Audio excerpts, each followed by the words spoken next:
రామాయణంలోని మరో కథనం ప్రకారం ఒక ఋషి లంకాధిపతి రావణాసురుడి జాతకంలో గ్రహదోషం ఫలితంగా శని విధ్వంసం సృష్టిస్తాడని, అందువల్ల ఆయన ప్రమాదంలో పడతాడని చెప్తాడు.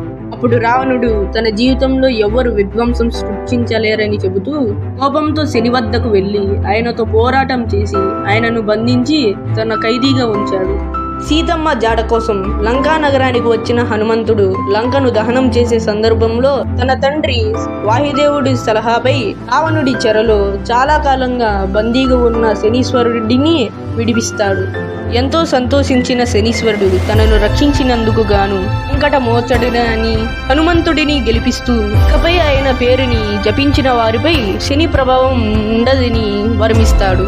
ఈ కారణంగానే శని ప్రభావం ఉండకుండా భక్తుడిని ప్రార్థించమని పండితులు చెబుతారు. ఇలాంటి మరిన్ని వీడియోస్ కోసం like, share, subscribe. Don't forget to follow my channel.